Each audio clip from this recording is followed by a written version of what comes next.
বগুড়ার আইন শৃঙ্খলা উন্নয়নকল্পে যৌথ বাহিনীর নিয়মিত তাদের যে চেকপোস্ট, এই চেকপোস্টের অংশ হিসেবে আজকে আমরা আজকে দেখেছি যে বগুড়ার 4টি পয়েন্টে তারা চেকপোস্ট বসিয়েছে এবং আমরা দেখেছি যে বিভিন্ন অবৈধ যানবাহন এবং যারা সন্দেহভাজন, যে সকল মানুষ যারা সন্দেহভাজন তাদেরকে তারা তল্লাশি করছে এবং আমরা দেখেছি যে এই প্রায় 2 ঘন্টা ব্যাপী এই তাদের বিশেষ এই চেকপোস্ট বসে তাদের যে এই তল্লাশি, যৌথ বাহিনীর যে তল্লাশি, এই তল্লাশি ঘিরে কিন্তু আমরা উৎসুক মানুষ যারা আছে, উৎসুক জনগণের মধ্যে তারা বলছে তাদের স্বস্তি ফিরেছে এবং আমি অনেকের সাথে কথা বলেছি, তারা বলেছে যে এই অভিযান আইন শৃঙ্খলা রক্ষার ক্ষেত্রে ব্যাপক ভূমিকা রাখবে। পাশাপাশি অপরাধের সাথে যারা জড়িত আছে, এই অপরাধীর সাথে যারা জড়িত আছে তাদের মধ্যে কিন্তু ভীতি তৈরি হবে এমনটি বলছে। এবং আমরা দেখেছি যে এখানে বাংলাদেশ সেনাবাহিনীর সদস্যরা এবং পুলিশ সদস্যরা এই অভিযান পরিচালনা করছে এবং এই অভিযানকে ঘিরে আসলে অনেক আমরা মোটরসাইকেল আরোহীর সাথে কথা বলেছি, যাদের বৈধ কাগজপাতি আছে, যারা বৈধভাবে চলাফেরা করছে, তারা কিন্তু এটাকে সাধুবাদ জানিয়েছে এবং বিশেষ করে বিভিন্ন চাকরিজীবীর সাথে যারা জড়িত, যারা সুশৃঙ্খলভাবে মোটরসাইকেলগুলো পরিচালনা করে এবং পাশাপাশি যারা বিভিন্ন কাজে যাচ্ছে, তারা সাধুবাদ জানিয়েছে। এবং আমরা বগুড়ায় সম্প্রতি দেখেছি আসলে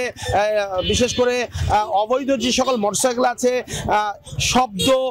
সৃষ্টি দ্বারা করছে, শব্দ সৃষ্টির ফলে সাধারণ মানুষের জীবন কিন্তু অতিষ্ঠ হয়ে পড়েছে এবং বিশেষ করে বগুড়া শহরে যারা বসবাস করে, এই বসবাসরত যারা আছে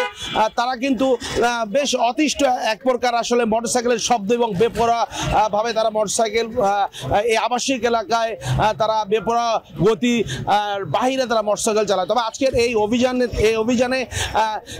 স্থানীয় মানুষ যারা আছে তারা কিন্তু এই অভিযানকে সাধুবাদ জানিয়েছে এবং আমি অনেক স্থানীয় জনের সাথে কথা বলেছি। এই বাংলাদেশ সেনাবাহিনী এবং পুলিশের যে যৌথ অভিযান, এই অভিযানে তারা ধারাবাহিকভাবে চলে, অনেকে এভাবে অনেকে আমাকে জানিয়েছে। দর্শক, আপনারা দেখতে পাচ্ছেন লাইভে যে এখানে বিভিন্ন মোটরসাইকেলগুলোকে আটক করা হচ্ছে এবং সন্দেহভাজন যারা আছে তাদেরকে কিন্তু জিজ্ঞাসাবাদ করা হচ্ছে, আইন শৃঙ্খলা যেন বগুড়ার সঠিক থাকে। আজকে আমরা জেনেছি যে বগুড়ার 4টি পয়েন্টে অভিযান পরিচালিত হচ্ছে, বনানী সাতমাথা থেকে বনানী এবং মহিলা কলেজ, শিওজগাড়ি এবং আমি যে জায়গায় দাঁড়িয়ে রয়েছি এই জায়গায় এটা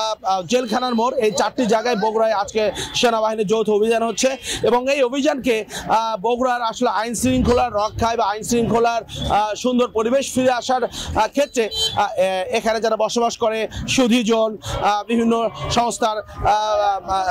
বিভিন্ন স্তরের মানুষ, তারা কিন্তু এই অভিযানকে সাধুবাদ জানিয়েছে এবং এটা যেন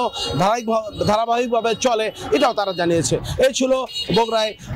পুলিশ এবং সেনাবাহিনীর যৌথ ক্যাম্প থেকে আমার কাছে সর্বশেষ।